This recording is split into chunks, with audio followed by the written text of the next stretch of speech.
Hello everyone, Kiwi Christian here, or Dean, or Jesus Defender, call me what you like. I'm sure I've been called them before.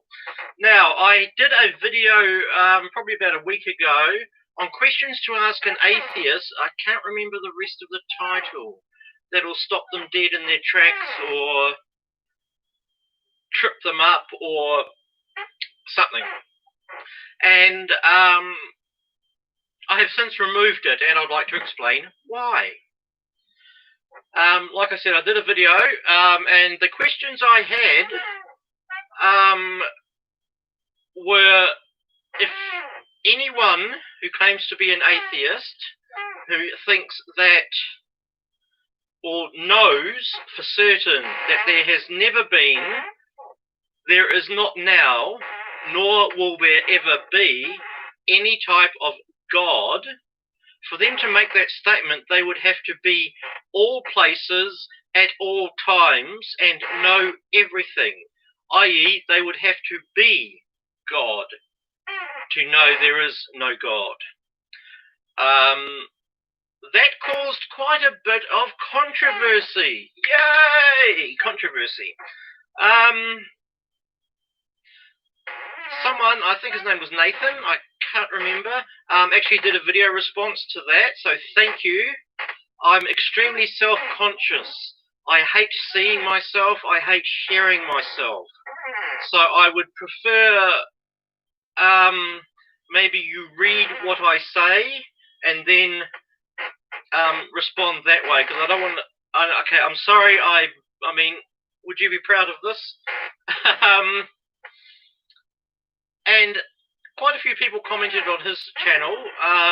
He was very polite, respectful, friendly, non-offensive, and did not resort to ad hominems, i.e. you're stupid, ugly, fat, bad teeth, no hair, glasses. Okay, so thank you. I appreciate that. His friends were not so polite. I blocked one of them because he said he had no interest in hearing anything that I had to say. So, fine. I don't want to listen to you either. Oh dear. Where was I?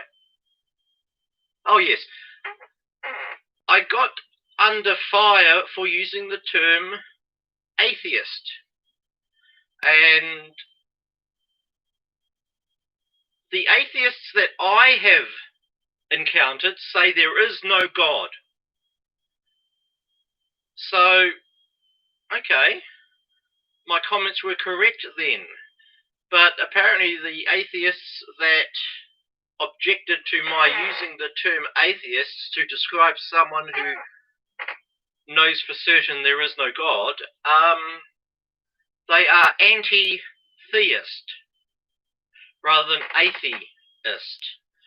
Apparently, atheist is someone who possibly open to the idea there may be. Was that an agnostic? I don't know. Anyway, there is a difference between someone who doesn't believe there is a God based on the lack of evidence that he, she, or it has been presented, but is actually open to the idea that there could be. There are also those that say, no, there is no way there could be a God. My video was focused more on the latter. But people took it to be the former. So that's why I took it down. I will be doing another one. Yay! I want to focus a little bit on, see, one of the reasons I believe there is a God is really the sheer impossibility of the alternative. Now, I know lack of evidence of one thing doesn't automatically vindicate the other side, but think of how the Earth is positioned away from the sun, how fast it's turning, the fact that we we are getting further away from the sun. Or is it closer? I can't remember. No, it's further away. No, the sun is shrinking, I think, and we are moving further away from the moon, I believe. I have all these facts down.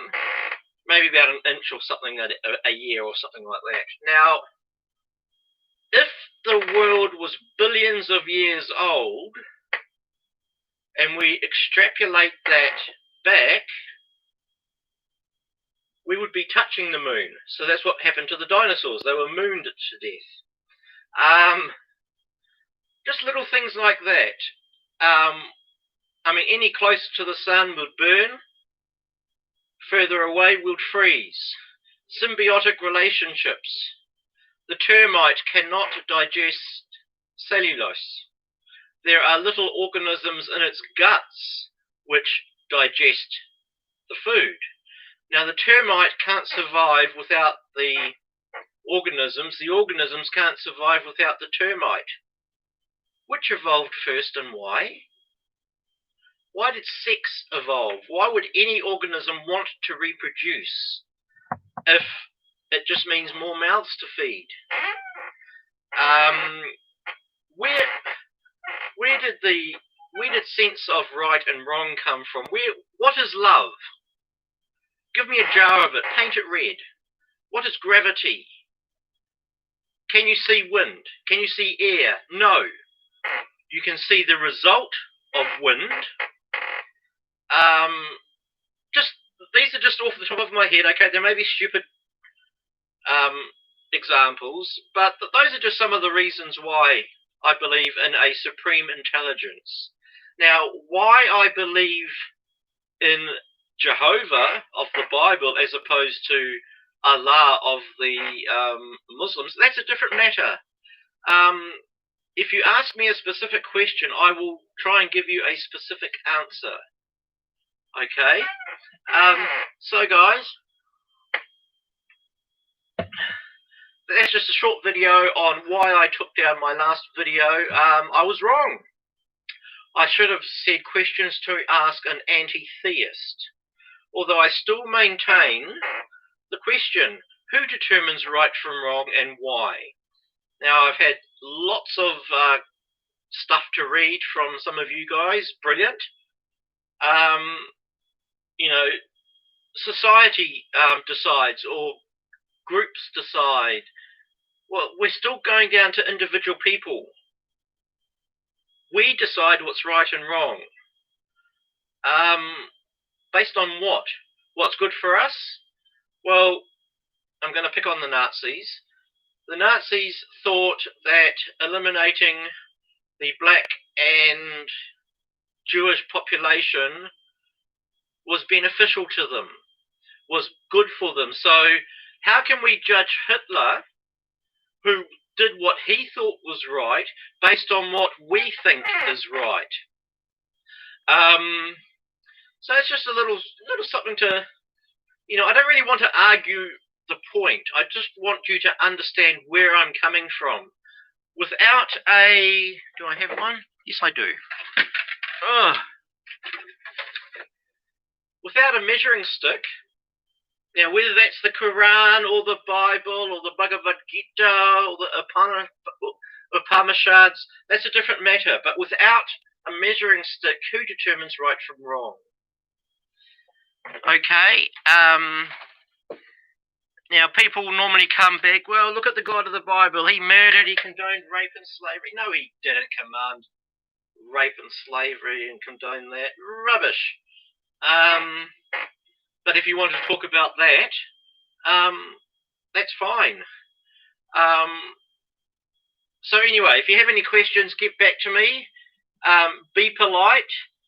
If you're rude, I will block you. If you make ad hominem attacks, I will not waste my time with you. I've got far better things to do. So look after yourselves. God bless you, even the atheists. And aren't you glad that God believes in atheists, even though they don't believe in him?